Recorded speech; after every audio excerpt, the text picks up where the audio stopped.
How's it going, everyone? So we're back here again with Farmer Phil. Now, of course, a lot of you are probably wondering, why the series wasn't uploaded sooner. Like I said, I want a little bit of time, not like too much time, but a couple days in between the episodes just to give myself some time to make a difference in the account. So if we look here at what I've got, I've actually made some pretty good progress. So we 4-starred Sayic, Tion, Darian, the Light Vagabond. We haven't been really using him much, as you can see. He doesn't really have anything special on him. We went ahead and 4-starred Tagaros. We went ahead and 4-starred Rakija, our new healer. We're about to 4-star Shannon and Konamaya.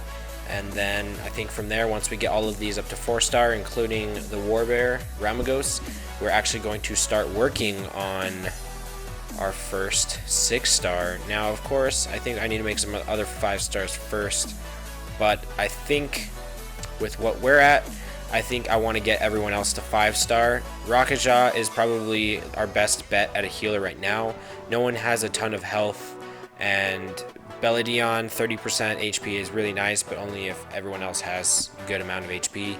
So I think Rakija is a good bet. Now, of course, if you guys look at my runes, I'll show you really quick what I did. This is how you get further in the game, is you may get these crappy runes. Just try to get their stats, the same. Of course, the stats on the Magic Knight, these runes are not exactly the best. You want attack-based ones, but Fatal Blade, they work. If you look at these, I've got okay-ish runes. All of them are +6, okay? You notice that? Every single one of them is +6. They're either +6 or higher. That's what you want to do with every single rune that you have that is decent. So look over here at Sayic. So this one's +9. I thought this was a really good rune. 14% HP, that's actually really helpful, especially for a low HP monster like Sayic. And then these ones are +9. I think I just kind of forgot that I was upgrading them, and they ended up getting to +9. I was like, okay. Resistance, kind of crap. I need to actually switch that out. I don't have anything to switch it out yet, though. But if you can see attack and attack, he's got decent amount of attack. He's got the highest attack power of any monster that I have right now, even higher than my 5-star Magic Knight. Sayic is good, I'll tell you that much. Now, Tion is one of the exceptions. I have not finished upgrading runes. All of these runes are lower leveled runes. So once I get these up, I'll actually level these up. I need to get better runes first. But once I get those runes good, then we'll be ready. Tion, not the best reviver after using him. I actually thought he was a really good reviver because he goes so many times with this. He uses this every other turn. Every other turn he can refill his attack bar. That means his cooldown for the revive, if you need it to be, it can be really fast, like maybe 2 or 3 turns. Now that's going to be very helpful after we max skill him, but right now he's not the best. And on top of that, the AI uses this even if there's no dead ally. It just uses it to recover the HP. So that's actually a little bit annoying, especially when we want to use it for like giants. But there's really nothing we can do about that right now. We've got Tagaros. We're using him for AoE damage. I think he's actually fantastic right now. If you take a look at his runes. Attack, attack, attack. Now these ones we're waiting to fix out. We need better runes there, but everything else so far +6 or higher. So you want to get 3-star runes or higher if you're going to use them once they're 4-star. Rakija, of course, he is the cream of the crop right now. He is basically our only healer. And of course, we're going to be putting our best runes on him that are going to keep him alive pretty much. Anything that has HP, like this one, resistance, HP, and speed, that's okay. If you look at his health, it's actually just under 8,000. So that's not bad at all. That's for a monster that's 4-star and with low level 3-star and 4-star runes. That's not bad at all. Now look at him. He's actually up at 7,500. Yeah. We've got some good runes. Look at this. A 4-star HP % rune. That's good for just starting out like that. We've got some other runes. We've got Swift. We're running Swift, of course. We want Konamaya to go as much as possible. Right now it doesn't make a difference, but in the future it will. We actually went ahead and max skilled his 2nd skill, and we're trying to get his 3rd skill up there because Konamaya is going to be our only cleanser for like the next month or two. Now, if you haven't noticed, I have a lot of new monsters since the last episode. I got the Water Bear Man from some summon that I got from dungeons. I got this when I was farming for energy runes. I got this when I was farming for swift runes. I got this one when I was farming, or when I was going through Reafi, I think, or maybe I summoned it. I'm not sure. But I got the Fire Beast Hunter. Actually, a lot of these are fusion. So fusion, fusion, fusion, fusion, fusion, fusion, fusion. Some of these other ones are fusion too, but that's crazy. I'm getting so many fusion monsters. It's awesome. So I think I'm gonna go ahead and use fusion. I know some said like, oh, don't use fusion. I think I'm gonna try to not use fusion, but I think it's kind of hard to play the game on a farmable account with only like free to play and only farmables. It's pretty hard without the fusion. It's doable, but it's gonna take a lot more time. So I'll come up with teams without fusion because some people just can't get the Fire Beast Hunter. Like one of my old guildmates, he actually cannot get the Fire Beast Hunter. It's been like 5 months. Just cannot summon it. He's gotten the water, the wind, everything, but the Fire Beast Hunter. It's a little funny, but a little bit sad at the same time because Veramos is a very good monster. So what else do we got? We're planning on building the Dark Warbear. A lot of people overlook him. I'm going to start the new meta. A lot of people are trying to keep it quiet, but he is a great monster. So for some of you people out there that don't really pay attention to what the higher level players are using, he is a good monster. For people that can't simply get really strong natural 5 stars that are both high in HP and strong in attack. So look at this. Deals damage according to your max HP. So you build up on his HP, and it receives a 70% critical rate bonus. Alright, that means you can just focus on crit damage. You don't have to focus on any crit rate. Just get him to like 30% crit rate, and there's a 100% chance at hitting critical hit. And it stuns the enemy for 1 turn when this attack lands as a critical hit. And it's usable in every 3 turns. So you use it, then you go 2 more times, and then you use it again. That's awesome. And then inflicts damage proportional to the max HP to all enemies and decreases their attack power for 2 turns, usable every 3 turns. So you could basically alternate between these two, and then you'd only ever use this first skill once, ever, in your entire gameplay. So boom, skill, this, and you just go back through. It's a good monster, I'll tell you that. And his HP, his base HP at a 6-star level is actually pretty good, I'm guessing. I've seen it a couple times, but if we compare it to the Wind Warbear, well, this one's not awakened, so you can't really compare it. But let's look at the actual Ramagos. 2,460 at a 2-star level. 2,040, so it's a little bit less than Ramagos, but Ramagos has pretty high HP for a 2-star monster. Mine is actually about 40,000 HP on my main account, which is okay for Vampire Nemesis. Yeah. So our plan, the plan for Farmer Phil is basically to level up Rakaja, get him as much as possible to be tanky. We want to get a revive, so what I'm actually trying to do is I went ahead and built the fusion hexagram. Actually, a lot of people are like, oh, you should build Sigmaris first, or you should build Veramos first. No, I think the monster that I actually want to build first is the Water Undyne, and I don't want to use this for fusion just yet. It is the only revive besides Tion that we will be using. I think the only other revive in the game that is farmable, or fusible if you want to consider that too, is actually the Light Pixie. I think the Light Pixie, the Dark Viking, and the Water Undyne, and Tion the Light Garuda are the only revives in the entire game that you can actually farm. Everything else, I think, is only summons, if I'm not mistaken. If there is another one, then let me know. But I think those are the only ones I can think of. And the Light Garuda, Tion, and the Dark Viking and the Light Pixie revive at a very, very, very low health.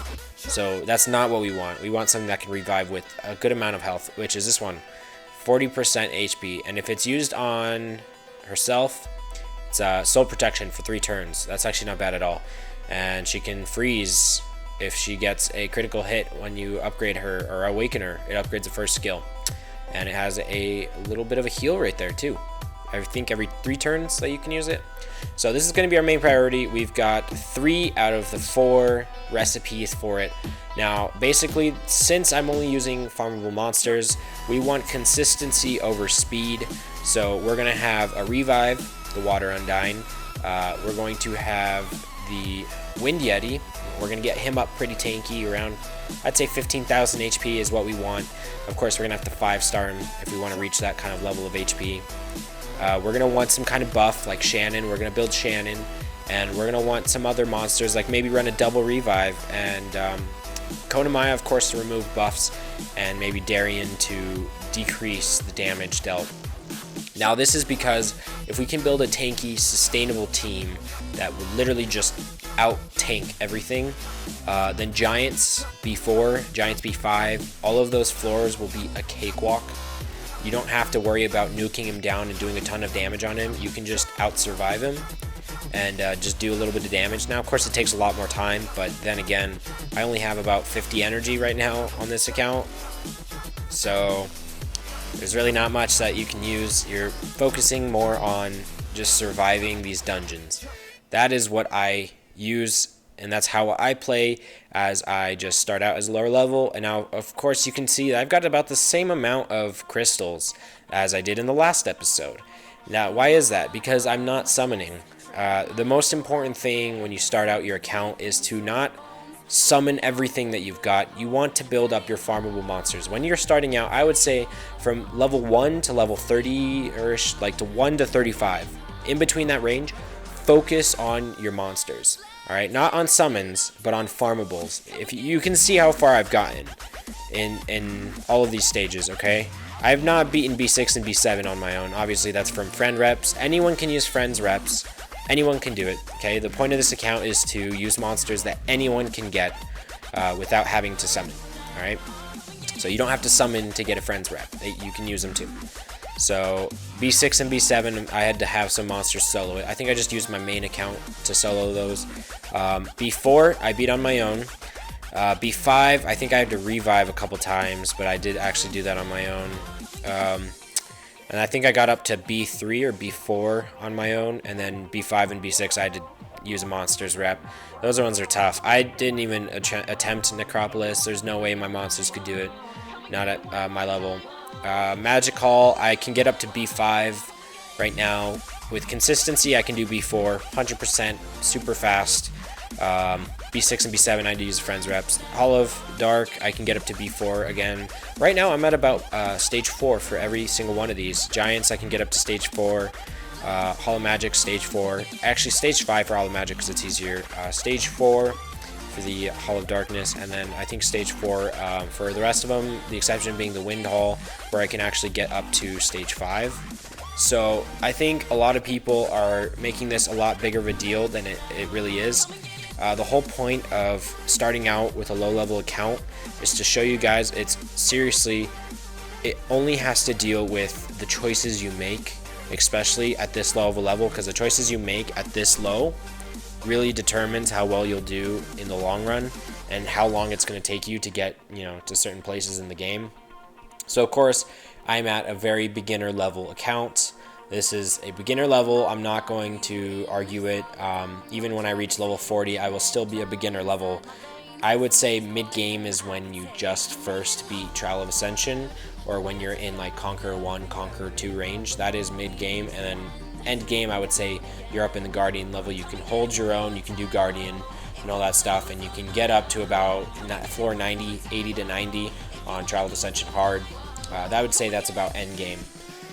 So now that you guys see what I'm doing, I'll just go through the monsters I plan on building again, just to reiterate it.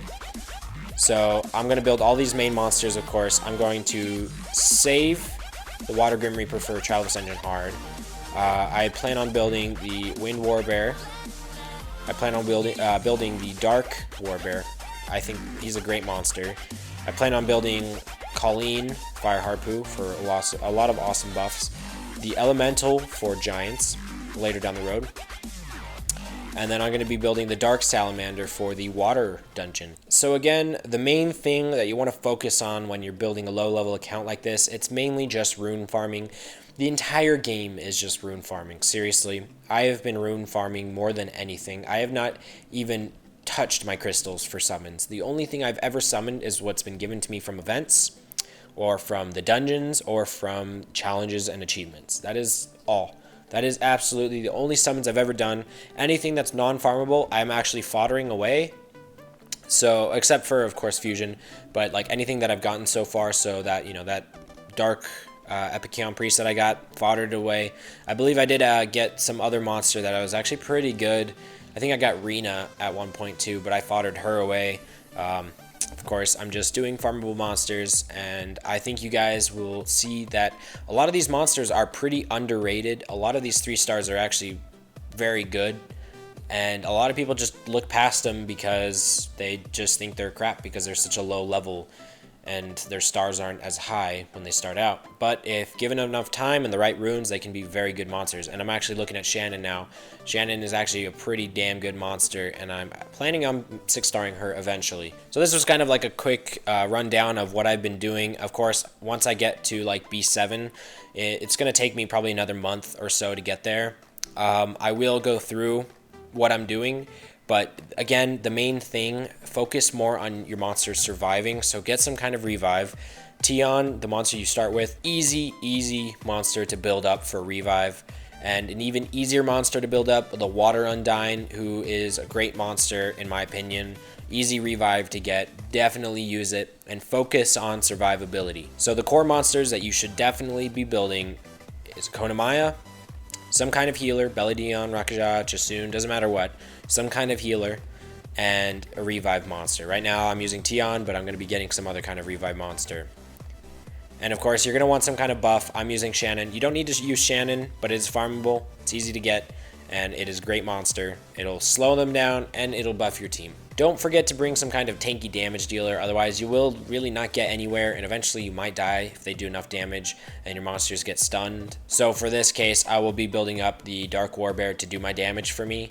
Right now I've got the Water Magic Knight, but that's pretty much just the only damage dealer I've got. That's decent and tanky, but until then, once I get the Dark Warbear up, I will actually be using that in dungeons along with my survivability team to keep him up, to keep him going. So the runs might be like 5 to 10 minutes long, but as long as they are consistent and good, we're good to go. Alright guys, I hope this kind of explains the plans that I have for this account. Of course, you can see the farming that I'm doing up in the top right of the video feed. It is mostly just because I am farming so much that I have this amount of runes, and they're decent, I guess, but I've had some luck too with this account, so don't forget that RNG plays a big role in your account. So always remember that nothing comes in this game without hard work. So keep on farming those dungeons, keep on getting good monsters, and as always, stay awesome. This one will give you a really good defense buff and attack buff, which is very crucial, especially in Trial of Ascension. And then this one gives you your very first revive. So yes, this Like Root is actually your very first revive monster, but you need to awaken it. Now, I'm going to go through some of the other monsters